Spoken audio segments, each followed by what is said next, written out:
Conhecimentos Pedagógicos apresenta currículo. Etimologicamente, significa ato de correr, percurso. Mas e quando falamos em currículo e educação? O que significa currículo? Será que significa conteúdos programáticos? Lista de conteúdos? Grade curricular ou conjunto de matérias? Vamos conhecer alguns conceitos atuais de currículo. Segundo Sacristan, currículo é um processo que envolve uma multiplicidade de relações, abertas ou tácitas, em diversos âmbitos que vão da prescrição à ação, das decisões administrativas às práticas pedagógicas. Para Candô e Moreira, currículo é o conjunto de práticas que propiciam a produção, a circulação e o consumo de significados no espaço social e que contribuem intensamente para a construção de identidades sociais e culturais. Silva diz que currículo é lugar,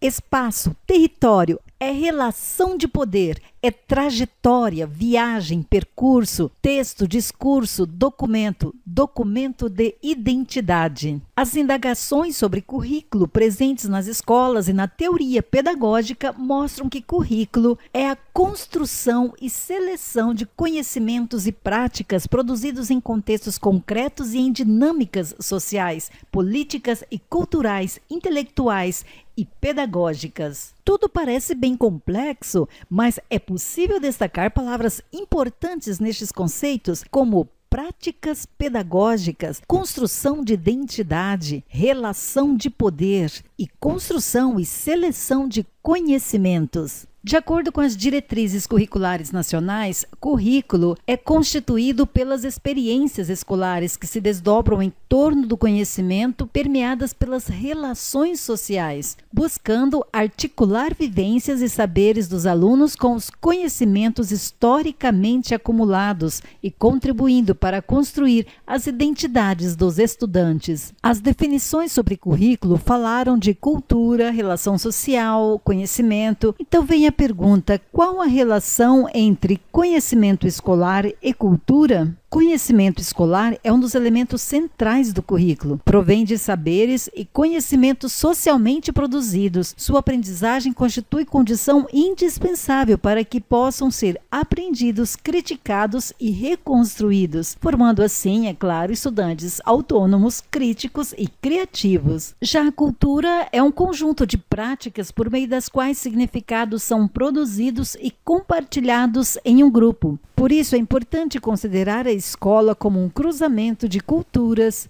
e saberes. Como mencionamos, os conhecimentos escolares são as práticas socialmente construídas. Essas práticas se constituem em âmbitos de referência dos currículos, que correspondem às instituições produtoras do conhecimento científico, universidades e centros de pesquisa, ao mundo do trabalho, aos desenvolvimentos tecnológicos, às atividades desportivas e corporais, à produção artística, ao campo da saúde, às formas diversas de exercício da cidadania e aos movimentos sociais. Daí entender que toda política curricular é uma política cultural, pois o currículo é fruto de uma seleção e produção de saberes. O estudo sobre currículo abrange as teorias, os níveis ou tipos e as abordagens. As teorias se dividem em tradicional e também chamada acrítica, teoria crítica e teoria pós-crítica. Quanto aos níveis, se classificam em formal, real e oculto. O currículo pode ainda ser abordado de forma multidisciplinar,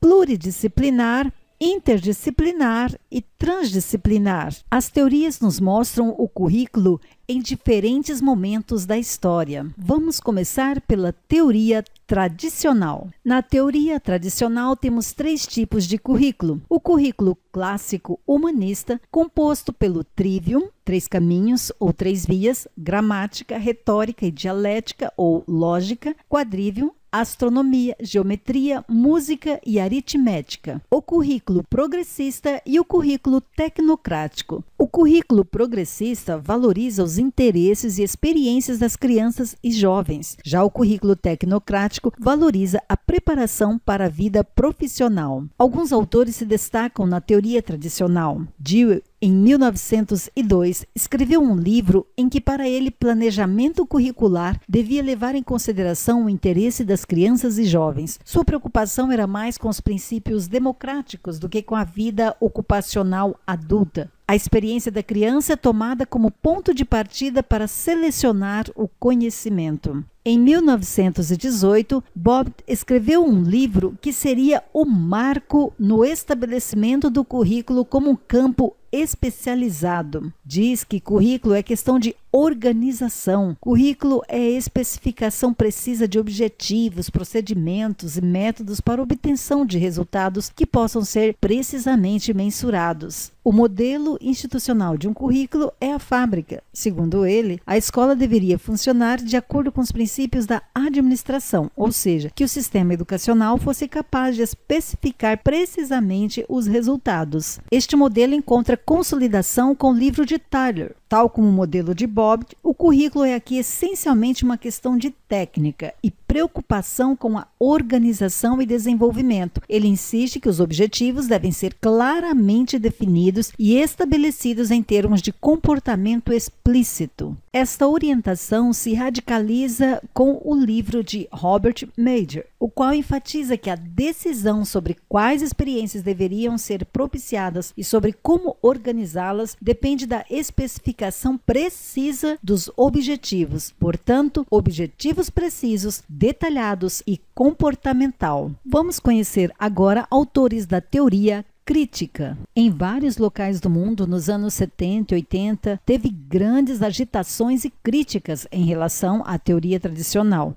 e alguns livros importantes surgiram. Vejamos alguns exemplos. O livro A Reprodução, que enfatizou a dinâmica de reprodução social. O livro Ideologia e Aparelhos Ideológicos do Estado, que faz conexão entre educação e ideologia. A escola constitui-se no aparelho ideológico do Estado e atinge praticamente toda a população por um longo período de tempo e transmite a ideologia através de seu currículo. No Brasil, o livro Pedagogia do Oprimido, de Paulo Freire, e a sua crítica em relação ao currículo existente é sintetizado no conceito educação bancária. E o livro Ideologia e Currículo, que aborda as questões que existem entre conhecimento legítimo, ensino e poder. E o que diz a teoria pós-crítica? Na teoria pós-crítica, a formação da identidade da subjetividade é dominante e se analisa o papel do sujeito e da diferença. Nela não existe certezas absolutas e ideias fixas. Há diversos autores nessa teoria que partem de estudos culturais, estudos de gênero, do campo da filosofia, antropologia e outros que não se limitam à postura de denunciar o currículo existente, mas começam a introduzir infinitas multiplicidades naquilo que o sujeito é e pode ser, em termos da sua singularidade e subjetividade. Outra perspectiva dessa teoria relacionada a currículo é a fundamentação no pós-estruturalismo, que acredita que o conhecimento é algo incerto e indeterminado. Silva, em seu livro Documentos de Identidade, destaca as palavras-chave de cada teoria. Teorias tradicionais: ensino, aprendizagem, avaliação, metodologia, didática, organização, planejamento, eficiência e objetivos. Os autores da teoria tradicional reforçam bastante estes conceitos, principalmente a questão de organização, planejamento e objetivos. Nas teorias críticas, destacam-se as seguintes palavras: ideologia, reprodução cultural social, poder, classe social, capitalismo, relações sociais de produção, conscientização, emancipação e libertação, currículo oculto e resistência. Estas palavras indicam que não existe uma teoria neutra, já que toda teoria está baseada nas relações de poder. Isso está implícito nas disciplinas, conteúdos que reproduzem a desigualdade social. Na pós-crítica temos diversos conceitos: identidade, alteridade, que permite compreender o mundo a partir de um olhar diferenciado, diferença, subjetividade, significação de discurso, que permite pensar a sociedade numa concepção relacional e discursiva, evitando o reducionismo, saber e poder, a relação entre saber e poder, representação cultural, gênero, raça, sexualidade e multiculturalismo. O multiculturalismo sob a perspectiva de diversidades. Portanto, quando falamos de currículo multicultural, falamos do conceito que designa um programa educativo centrado na defesa da diversidade cultural e que tem como finalidade o desenvolvimento de uma cultura ampla, inclusão de todos à educação, procurando atender aos interesses de todos, independentemente de etnias, deficiências ou diferentes grupos minoritários, geralmente excluídos e marginalizados. Há questões que toda teoria de currículo enfrenta: o saber, qual conhecimento deve ser ensinado, a identidade, que tipo de ser humano deve se tornar, e o poder, quais os critérios de seleção que privilegia um tipo de conhecimento. Mas as teorias críticas e pós-críticas estão preocupadas com as conexões entre saber, identidade e poder. Afinal, ao selecionar conhecimentos, as teorias de currículo agem intencionalmente, pensam na formação do ser humano para uma determinada sociedade. O que devem se tornar? Que tipo de ser humano? Racional, competitivo, idealizador, crítico? Por isso, a questão de identidade envolve o que somos e o que nos tornamos. E a questão de selecionar é uma operação de poder. Privilegia um em detrimento de outro. É importante ressaltar que, em qualquer conceituação de currículo, este sempre será comprometido com algum tipo de poder, pois não existe neutralidade.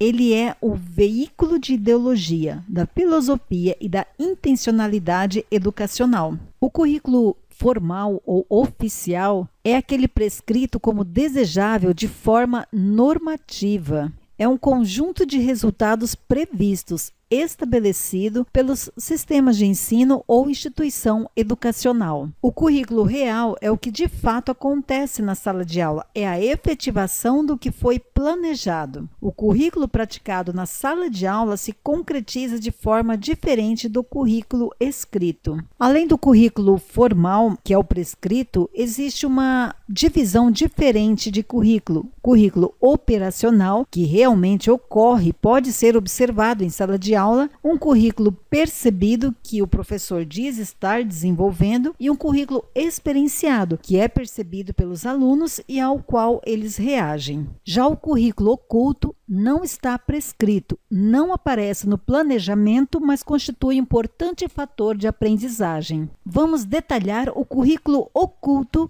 mencionado nas teorias críticas. O currículo oculto envolve dominantemente atitudes da rotina do cotidiano escolar, representa tudo o que os alunos aprendem pela convivência e os valores transmitidos pelas relações sociais, professor e aluno, aluno e aluno, administradores e alunos e assim por diante. Portanto, fazem parte do currículo oculto rituais e práticas, relações hierárquicas, modos de organizar o espaço e o tempo na escola, modos de distribuir os alunos por grupamentos e turmas e mensagens implícitas nas falas dos professores e nos livros didáticos. As abordagens mostram como o currículo pode ser trabalhado de forma multidisciplinar, pluridisciplinar, interdisciplinar ou transdisciplinar. O que significa cada uma destas abordagens? Na multidisciplinaridade existe uma temática comum, mas cada um cooperando dentro do seu saber para o estudo do elemento em questão. A organização do conhecimento é de forma fragmentada. A justa posição de disciplinas são colocadas lado a lado, mas sem o estabelecimento de relação entre os professores. São apresentadas como matérias independentes uma das outras. Na pluridisciplinaridade, a temática comum é dialogada entre as disciplinas, tem um contato maior entre os professores, mas não de uma forma coordenada. Ocorre o estudo de um tópico de pesquisa, não apenas em uma disciplina, mas em várias ao mesmo tempo. A justa posição de disciplinas mais ou menos vizinhas. Na interdisciplinaridade, a ação é mediada pela pedagogia dos projetos temáticos. Há diálogo constante entre as disciplinas de forma organizada e coordenada. Conhecimento é integrado, onde as disciplinas científicas interagem entre si, e as disciplinas são integradas em área de conhecimento. Na transdisciplinaridade existe uma ação simultânea de uma gama de disciplinas em torno de uma temática comum. Organiza os temas de forma integradora, assuntos globais com valores e princípios comuns a todas as disciplinas em prol do todo. Em relação à integração entre as disciplinas, podemos concluir que na abordagem multidisciplinar não há interação entre disciplinas. Na pluridisciplinar há um diálogo, mas sem interação. Na interdisciplinar existe interação organizada e coordenada. A abordagem transdisciplinar é o grau máximo de interação. Nicolescu diz que a transdisciplinaridade se refere ao que está, ao mesmo tempo, entre as disciplinas, através das diferentes disciplinas e além de todas as disciplinas. Vamos conhecer alguns documentos relacionados à elaboração e construção de currículo. A LDB é a Lei de Diretrizes e Bases da Educação Nacional e nela diz o seguinte: a União incumbir-se-á de estabelecer em colaboração com os Estados, Distrito Federal e municípios competências e diretrizes para a educação infantil, o ensino fundamental e ensino médio, que nortearão os currículos e os seus conteúdos mínimos, de modo a assegurar a formação básica comum. 1998 e 2000 surgem então os referenciais curriculares nacionais para a educação infantil e os parâmetros curriculares nacional, que se referem a objetivos gerais de cada componente curricular e a possibilidades metodológicas de abordagem desses componentes ao longo da educação básica. As diretrizes curriculares nacionais, como um conjunto de definições sobre princípios, fundamentos e procedimentos na educação básica que orientam as escolas na organização, articulação, desenvolvimento e avaliação de suas práticas pedagógicas. E a Base Nacional Comum Curricular, que é um documento de caráter normativo que define o conjunto orgânico e progressivo de aprendizagens essenciais que todos os alunos devem desenvolver ao longo das etapas e modalidades da educação básica. A Base Nacional Comum Curricular é referência nacional para a formulação dos currículos, dos sistemas e das redes escolares dos estados, do Distrito Federal e dos municípios, e das propostas pedagógicas das instituições escolares. Portanto, a leitura da Base Nacional Comum Curricular é essencial para a construção do currículo escolar. E finalizando, apresentamos aqui a lista dos livros e artigos que foram consultados na elaboração deste vídeo sobre currículo. Nesta lista temos material impresso e conteúdo digital. Isso nos faz lembrar de um outro conceito, o web currículo. O web currículo é a integração das tecnologias digitais ao currículo. Diante de novos recursos e metodologias para a sua aprendizagem, aproveite para assistir mais vídeos.